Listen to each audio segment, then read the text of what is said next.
안녕하세요. 오늘은 민수기 16장 1절에서 11절까지의 말씀을 나눠보도록 하겠습니다. 15장에서 하나님께서 용서의 손길로 보여지는 율법에 이제 더 상세한 사항들을 주셨고요. 이것에 대해서 이스라엘 백성들이 잠시나마 안식일에 대한 율법을 또 기억하면서 잘 지켜보려고 하는 그런 모습들이 보여졌습니다. 하지만 안타깝게도 또 16장에서 중대한 또 범죄가 벌어지게 됩니다. 자, 이 구조, 율법이 주어지고 나서 곧바로 이스라엘 백성들이 금방 원망하고 불평하는 이 모습은 율법의 불완전성을 보여준다라고 볼 수 있겠습니다. 율법은 죄를 드러내긴 하지만 구원으로서 인도해가는 그 능력이 없다. 그걸 이제 보여주고 있는 것입니다. 자, 16장에서 이제 어떤 범죄가 이루어지냐? 레위 지파의 고라라는 이제 사람이 있었고요. 이제 루벤 지파, 이제 야곱의 가장 이제 장자죠. 물론 이제 장자권을 상실하고 실제적인 장자권은 이제 유다에게 넘어갑니다. 넷째 아들이었죠. 루벤 지파의 다단이라는 사람, 이 두 사람이 필두로 해서 250명의 이스라엘 회중에 존경을 받는 지휘관들이 있었습니다. 이 사람들이 이제 모세와 아론에게 항의를 하면서 이제 우리에게도 제사장 직분을 달라. 이런 이제 불평을 이제 쏟아낸 것입니다. 그러니까 자신들이 기본적으로 섬기고 있는 그 직분에 대해서 만족하지 못하고 교만한 마음을 품고 역시 이제 모세와 아론에게 다가가서 그들과 동등되고자 하는 그런 이제 사악한 마음을 이제 품은 것이다라고 이제 볼 수가 있겠습니다. 그러니까 이제 감사하는 마음이 사라지고 교만한 마음으로 백성들 중에서 더 높아지고자 하는 그런 모습이 이제 보여진 것이라고 이제 볼 수가 있겠습니다. 자, 이들의 이 말도 안 되는 이제 반란이죠. 반란의 이 범죄에 대해서 모세는 놀랍게도 엎드러지는 모습을 보여줍니다. 분노하는 것이 아니라 오히려 엎드러지면서 이들의 이제 사악하고 이제 질투 어린 그 마음에 대해서 낮은 마음으로 대하면서 엎드러지게 됩니다. 모세 역시도 인간적인 어떤 욕심과 인간적인 리더십에 의해서 백성들이 이끌어가는 사람, 그리고 왕처럼 군림하고자 하는 사람이었다라면 이런 엎드러지는 모습은 절대 나오지 않았겠죠. 그러니까 이 고라와 그리고 다단, 그리고 250명들의 지휘관, 나름 백성들에게 인정을 받는다라고 하고는 이 사람들조차도 모세의 심정을 도무지 제대로 이해하지 못했던 것입니다. 그만큼 모세는 하나님 보시기에 인정받을 만한 그런 소중한 마음을 품고 하나님의 형상을 닮아가던 그런 사람이었던 것이죠. 무슨 얘기냐면 사실 모세는 너무도 겸손했기 때문에 이것이 하나님께서 기뻐하시는 일이고, 그러니까 자신이 이 백성들을 이끌어가는 것을 이제 그만두는 것이 하나님께서 기뻐하시는 일이고 이스라엘 백성들이 잘 되는 것이다 라고 한다 그러면 언제든지 그 일을 내려놔서 조용히 살아갈 그런 사람이었습니다. 명예욕이나 인간적인 욕심으로 지금 이 일을 진행하고 있는 것이 아니라는 것이죠. 그런데 이 다단과 고라 그리고 250명의 지휘관들은 명예욕과 인간적인 욕심이 섞인 그런 상태에서 하나님을 섬기고 있었습니다. 자, 레위 지파, 루벤 지파의 어떤 반역인 건데 기본적으로 레위 지파는 이미 다른 지파들에 비해서 하나님의 장막에 가까이에서 섬기고 있는 일을 하고 있었습니다. 근데 이제 그것에서도 만족하지 못하고 하나님 앞에서 무언가 더 눈에 띄는, 더 중요해 보이는 듯한 어떤 자리를 탐한 것이라고 이제 볼 수가 있겠습니다. 이것은 인간적인 욕심이라 볼 수 있습니다. 왜냐하면 하나님께서 이 다 정해주신, 율법으로 이미 정해주신 것에 대해서 감사하는 마음으로 받아들이고 이미 그렇게 사용되고 있는 것만으로도 기뻐하고 즐거워하는 것이 하나님께서 바라시는 그런 마음 자세이자 이제 기뻐하시는, 받으시는 예배의 어떤 필요한 그 자세인 것입니다. 근데 이들에게는 그런 것이 결핍되어 있었고 그런 상태에서 자, 교만한 마음이 생기면 시야가 좁아집니다. 도무지 모세를 이해할 수 없고 자기 자신의 기준대로만 모세와 아론을 판단하는 것입니다. 혹 이 사람들이 모세와 아론 같은 자리에 올라갔다 하더라도 모세와 아론이 뭐 편했습니까? 이 사람들이 또 막상 그 자리에 올라가면 그만큼 또 많은 백성들의 원망과 신경 써야 되는 것들과 또 하나님의 율법을 수행하는 그 제사 절차 과정 속에서 조금이라도 잘못하면 안 되는 아주 힘든 과정을 걷고 있는 거였잖아요. 근데 그런 마음을 도무지 알지 못했다.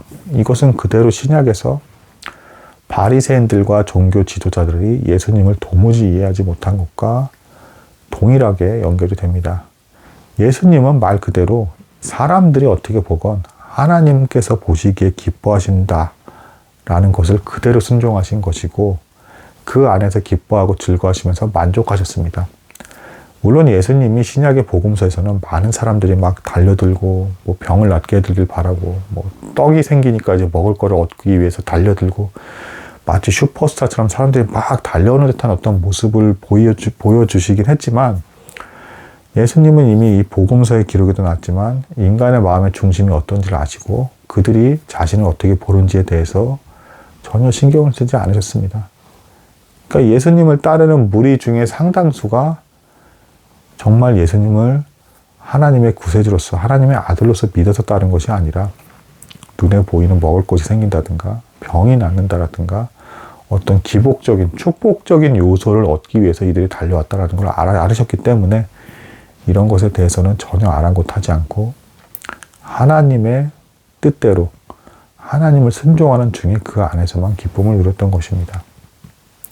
근데 이러한 모습에 대해서 바리새인들과 그리고 그때 당시 종교 지도자들은 인간을 의식하면서 섬기고 있었기 때문에 이들의 열심, 하나님에 대한 열심은 사람들에게 그럴싸하게 보이기 위해서 회칠한 무덤처럼 이제 그럴싸하게 보이기 위해서 하나님을 섬기는 사람들이었기 때문에 예수님에 대해서도 자신들과 동일할 거다라는 큰 착각에 빠지고 있었습니다. 그러니까 예수님께서 사람을 의식하지 않고 하나님만으로 만족하는 기쁨을 누리고 있는 걸 도무지 이들은 이해하지 못했습니다. 왜냐하면 이 사람들은 하나님을 섬긴다 하면서도 주변의 사람들의 인정과 그리고 명예와 명성이 생기는 것을 같이 즐기고 있었기 때문에 그러니까 둘을 섬기고 있었던 겁니다. 하나님을 섬긴다라고 하면서도 재물과 명예와 여러 가지 명성을 같이 섬기고 있었던 것이죠. 이것은 정확히 말하자면 일종의 우상숭배이고 하나님을 섬기는 것이 아니죠. 두 주인을 섬기지 못한다라고 분명히 성경에서 말하고 있으니까요.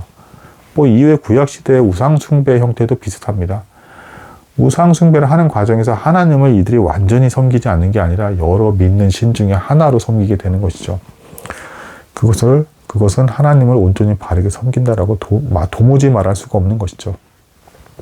아무튼 이 신약시대의 종교 지도자들과 바리새인들도 하나님만으로 만족을 누리면서 기뻐하는 그런 예배와 그런 순종의 삶을 살아가지 못했기 때문에 예수님에 대해서도 의심했고 저 사람도 위선자가 아닐까, 그러니까 예수님도 위선자가 아닐까라는 그런 잣대 속에서 까다롭게 이러저러한 것들을 책잡으면서 또 어쨌든 예수님이 겉보기에는 많은 사람들에게 모여드는 것이 보여지니까 질투하면서 예수님께 반역을 한 겁니다. 신약시대에서. 근데 이런 모습이 그대로 지금 구약에서 모세와 아론에 대한 이제 존경하지 않는 마음 그리고 질투심으로 가득 찬 고라와 다단이 250명을 이끌고 나타나게 된 것입니다. 우리 역시도 이러한 마음가짐을 품지 말아야 되고 하나님 앞에서 순수한 마음을 가지고 그 마음을 근거로 해서 또한 이웃을 사랑하고 배려해야 되고 명예라든가 욕심에 대해서는 탐하지 말고 이미 감사하는 마음으로 그렇게 살아가야겠죠. 자본주의의 무서운 부분이 있는데요. 자본주의는 자꾸 결과 중심이기 때문에 이 결과를 내기 위해서 사람을 계속 채찍질하게 되면서 수단과 방법을 가리지 말고서라도 그리고 사람들의 인정을 받아야 돈을 또 버는 거잖아요. 그런 것들을 구하게 되면서 계속 자기 개발로서 이끌어가는 어떤 그런 것이 있습니다. 자기 개발 자체는 역시 잘못된 것이 아닙니다. 제가 전에도 말씀했지만 하나님 앞에서 이스라엘 백성들이 고기를 먹는 거 그리고 뭐 정탐꾼을 약속의 땅에 보내는 거 이거 자체는 상식적인 행동이고 그 행위 자체는 문제가 될 것이 없습니다. 근데 오늘날의 자본주의가 사람을 푸시해가고 자기 개발로서 이끌어가는 그 방식은 이걸 하면 너에게 부귀 영화가 주어질 것이야. 사람들의 인정이 있을 거야. 너의 아름다움이라든가 너의 탁월한 능력이라든가 이런 것들에 대해서 사람들이 반해서 너를 따를 거야 라는 형태로 자기 개발을 시키고 이제 사람들 앞에서 보기에 보여지기에 좋아질 법한 사람으로 몰아갑니다. 마음의 중심의 마음, 하나님은 마음을 보시는데 마음을 가꾸라는 형태로 자본주의는 사람을 개발하고 이끌어가지 않습니다. 그럼 이걸 뭐라고 합니까? 성경에서 외식한다라고 하죠. 겉모습과 마음이 일치하지 않는 상태. 이렇게 겉모습과 마음이 일치하지 않는 상태로 이게 습관화가 돼서 비뚤어져 버리면 하나님께서 보시기에 왜곡된 모습이고 아주 추하고 악한 모습을 이뤄가는 것입니다. 그래서 세상적으로는 많은 결과물을 이루고 눈에 보기에 좋은 것들을 이루고 실제로 많은 사람들이 존경하는 것 같은 모습을 보여줄지는 모르겠으나 그 안에 하나님에 대한 진실된 사랑과 하나님과의 충만한 교제로 인한 기쁨은 자리 잡을 수가 없는 것입니다. 자, 다시 한번 그래서 이런 사람들의 입장에서 어떤 진실된 종교, 진실된 하나님에 대한 신앙생활을 하는 사람들을 마주하게 되면 이렇게 비뚤어진 어떤 자본주의적 입장에서의 자기 개발에만 너무 심취한 사람이 하나님을 정말 기쁘게 섬기고 진실되게 따라가는 사람을 보게 되면 뭔가 저 사람은 이미 자족하고 감사하고 있는 것 자체를 뭔가 낙후되고 죄악되었고 자기 개발을 등한시한다 뭐 이런 식으로 또 해석을 하기 시작을 하죠. 그래서 채찍질을 가하려고 합니다. 마치 애굽 사람들이 이스라엘 백성들을 괴롭히면서 더 벽돌을 긋고 성벽을 쌓고 이제 뭐 피라미드를 지어라는 식으로 괴롭혔던 것처럼 그렇게 합니다.